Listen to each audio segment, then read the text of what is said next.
Safety inspections versus safety observations in high-tempo workflows. Why you need both. In the fast-paced world of manufacturing and warehousing, staying productive is the name of the game. Deadlines, quotas, and customer demands keep things moving at full speed. But in all that motion, it's easy to overlook one of the most powerful tools in injury prevention, the difference between safety inspections and safety observations, and why your operation needs both. Welcome back to the channel where we break down real safety for real work. Today we're tackling a question that comes up on high-tempo work floors all the time. Isn't a safety inspection enough? Or do we really need observations too?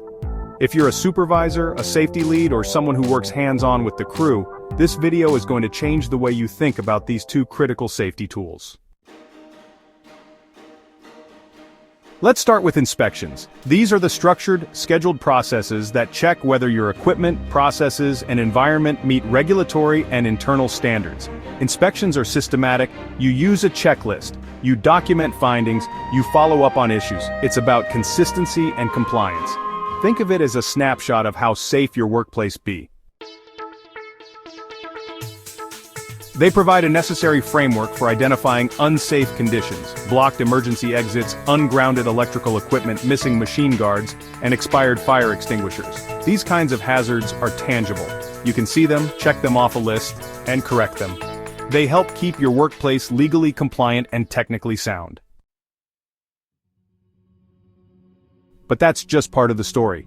Now contrast that with safety observations. Observations are dynamic, real-time assessments of actual behaviors and conditions. They're not planned days in advance, they're spontaneous. They capture what's happening, how workers lift, how equipment is used, how hazards are handled in the moment. Observations reveal the gaps between policy and practice. Here's the thing, inspections tell you if your system works. Observations tell you if people are following it. And that's a huge distinction, because in high-speed environments like assembly lines and busy warehouses, people often adapt to get the job done. They take shortcuts, they create workarounds, not because they're reckless, but because they're trying to meet expectations. Let's look at a real example. A Malaysian electronics warehouse had excellent safety inspection records.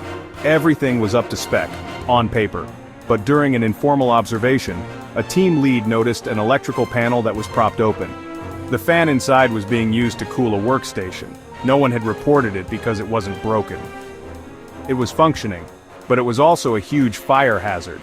That panel passed every inspection. It only failed when someone actually looked at how it was being used. That's the power of observation. It catches the behavior, the habits, the subtle decisions that inspections miss. And when observations are done respectfully, they're an opportunity, not a punishment. They create space for feedback, learning, and conversation. So why do you need both? Because inspections and observations cover different kinds of risk. Inspections find static, system-based hazards. Observations catch dynamic, behavior-based hazards. One supports compliance, the other drives culture. Together they make safety real. Let's break this down even more with another example. In a US plastics manufacturing plant, a monthly safety inspection showed that all eyewash stations were in working order. But during an observation, a supervisor saw a worker using a grinder without a face shield. The worker had been trained. The equipment was fine. But under pressure to get a shipment out, they skipped the shield. That's not an equipment failure, that's a human one. And it's only visible when someone is present in the moment. Observations also allow for peer-to-peer engagement. When workers are empowered to observe one another and give feedback, safety becomes personal, it becomes shared. You move from "that's not my job" to "we look out for each other." It's important to address the fear that sometimes comes with being observed. Nobody wants to feel like they're being watched for mistakes. That's why training observers on respectful communication and positive reinforcement is key. The goal isn't to punish, it's to learn, improve, and protect.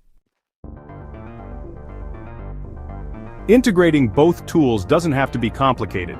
Here are a few strategies to get started. Train team leads and supervisors to make daily safety observations. Short, 2-minute reviews of task performance. Build a rotating inspection calendar that covers different areas each week. Involve frontline workers and observations. They know the job best and often see the things others don't. Follow up every inspection with a conversation about what was observed. Turn checklists into discussions. Keep a log of informal observations. Even if no incident occurs, trends can emerge, highlighting training gaps or recurring issues. When inspections and observations work together, they reinforce each other. The inspection checks the system, the observation checks the people, and the people in turn help improve the system. It becomes a loop, a living process. Let's not forget that technology can support both. Digital checklists, mobile apps for logging observations, and cloud-based analytics can help track trends and flag emerging risks. But again, tech is a tool. Culture is what makes it work. There's also a growing trend of safety Gemba walks, where leaders walk the floor and engage directly with frontline workers. Instead of just observing, they ask questions. What risks do you face today? What's something we could improve? This simple act not only uncovers hidden issues but also builds trust and reinforces a culture of transparency. And let's be honest, in a high-tempo workplace you can't afford to get safety wrong. One incident can shut down production, injure a key team member, or destroy trust. But consistent observations and inspections, working hand in hand, help build the kind of culture where everyone feels responsible, involved, and protected. That's the goal, not just checking boxes, but actually keeping people safe. So, what's your workplace doing? Are you seeing inspections without observations? Or do you have a system that blends both? Let us know in the comments. Your experience could help another team stay safe. And if you found this breakdown helpful, like this video, subscribe for more and share it with your safety team. Until next time, observe well, inspect often, and stay safe out there.